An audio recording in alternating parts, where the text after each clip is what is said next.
The Gospel according to John, chapter 12, read from the Remedy. 6 days prior to the Passover, Jesus arrived at Bethany, where Lazarus, the man Jesus raised from the dead, lived. There, Simon the leper, whom Jesus had healed, gave a banquet in honor of Jesus. Martha catered the dinner, and her brother Lazarus was one of the guests reclining at the table near Jesus.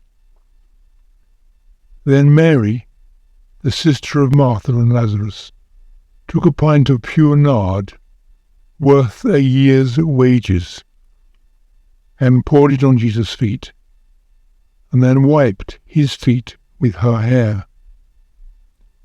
Suddenly the room was filled with the intensely sweet aroma of the perfume, and everyone realized what Mary had done.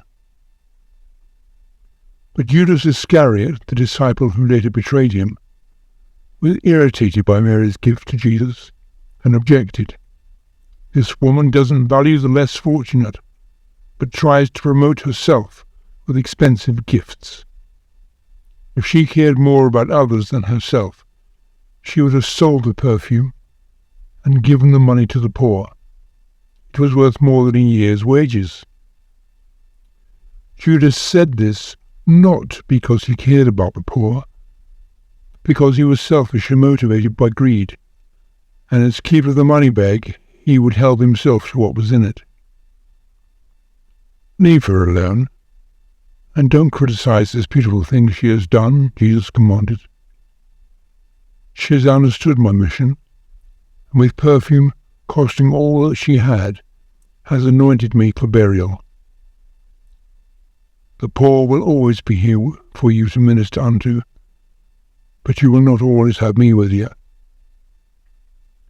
Meanwhile, the word had spread that Jesus and Lazarus were at Simon's house, and a large crowd began to gather. The chief priests realized that Lazarus was a compelling witness to the healing power of Jesus, so they began to plot to kill Lazarus as well, as, because of him, many Jews were no longer listening to the Jewish religious leaders, but were putting their trust in Jesus. The next day, the great crowd gathering for the Passover feast heard that Jesus was entering Jerusalem riding on a colt, the symbol of a king. They became excited and took palm branches and went out to meet him, shouting, "Save us, O King! Deliver and heal us, O Messiah! Worthy of all praise is he who comes in the full and perfect character of the Lord. Worthy of all adoration is the King of Israel." Jesus rode upon a young donkey, as it is written, "Do not be afraid, O daughter of Zion. See, your King and Deliverer is coming, seated on a donkey's colt." The disciples didn't understand at all what was happening. Only after Jesus arose from the dead, that his true nature and character were fully revealed, did they realize that the entire scriptures were written about him, and that the scriptures were fulfilled in him. The crowd that saw Jesus call Lazarus from the tomb, and who watched Lazarus rise from the dead, told everyone about the miracle. Because of their enthusiastic testimony, huge crowds went out to meet Jesus. When the Pharisees saw this, they said to one another, "Look at this. Everyone in the world is following Jesus. Our plots and planning are not turning the people back to us. We are losing our influence and status. We are going nowhere." Now some Greeks who had come to worship at the feast came to Philip, who was from Bethsaida in Galilee, and asked, "Sir, we would sure like to see Jesus. Would it be possible to meet him?" Philip pointed to Andrew, and the two together went and told Jesus. Jesus replied, "It is now time for the Son of Man to have his character and nature fully revealed. I tell you the clear truth.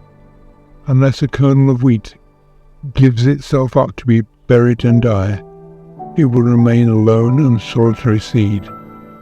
But if it surrenders itself and dies, it produces many seeds. The person who practices the principle of survival of the fittest and loves their own life so much that they will kill in order to preserve it, will ultimately destroy themselves and lose their life. But the person who loves others more than themselves and is willing to give their life freely so that others may live, is back in harmony with the principles of love upon which life is based, and will preserve their life and live eternally. Whoever wants to serve with me in my healing ministry must practice my methods, value my principles, and follow my ways. All those who serve with me will be with me where I am. My Father will fully heal, restore, and exalt all those who truly serve with me in this way. My heart is heavy, but what shall I say? Father, deliver me from this hour? No. My entire purpose for being here is to come to this very hour.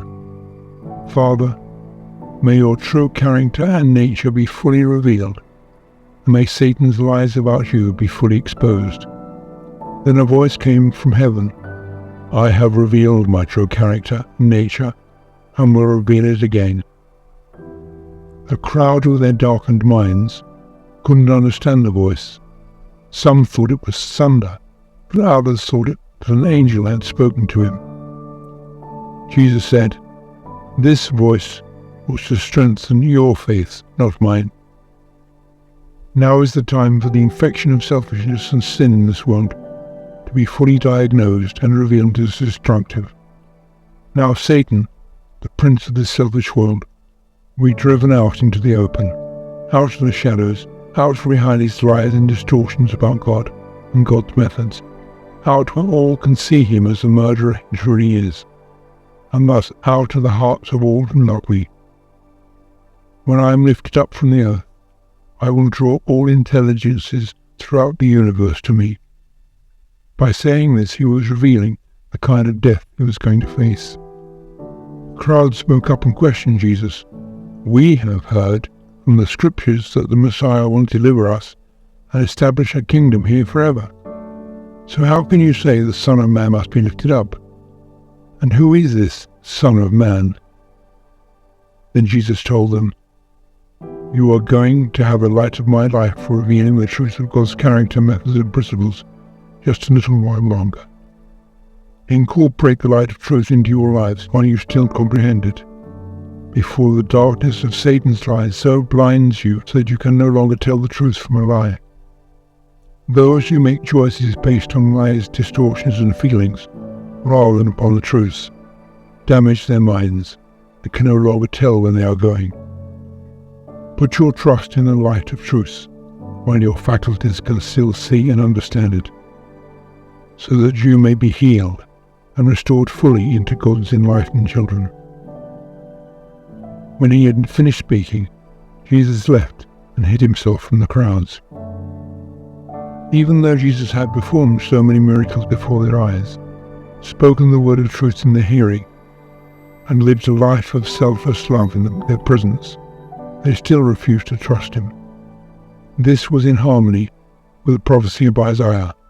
Lord, who has believed our message, and to whom has the ambassador of the Lord been revealed? Isaiah tells elsewhere the reason they would not believe. Their minds have been blinded by their rejection of truth. Their hearts have been deadened by their selfish pursuits. Therefore, they neither see the truth with their minds nor understand it with their hearts, or they will turn from their evil ways, for if they did, I would heal them. Isaiah said this because he saw Jesus' true character, methods, and principles, and spoke about him. Yet while the crowds were rejecting him, many others, even among the leaders, trusted in him. But because of the threats and malice of the Pharisees, they would not confess their allegiance openly, for fear of being denied access to the temple, which is because they love the praise and admiration from men more than the praise from God. Then Jesus proclaimed, When a person trusts in me, they do not trust in me only, but also in the Father who sent me. When they look at me, they see the Father who sent me. Because the Father and I are one. I have come into the world as the Father's ambassador, to bring the light of truth about the Father into the world, so that all those who trust in me will be healed, and have their minds and hearts set free from the darkness of Satan's lies, and the domination of Satan's methods and selfishness. As for the person who hears my words, and sees all the truth I have revealed, but does not apply it to their life, I do not speak against them.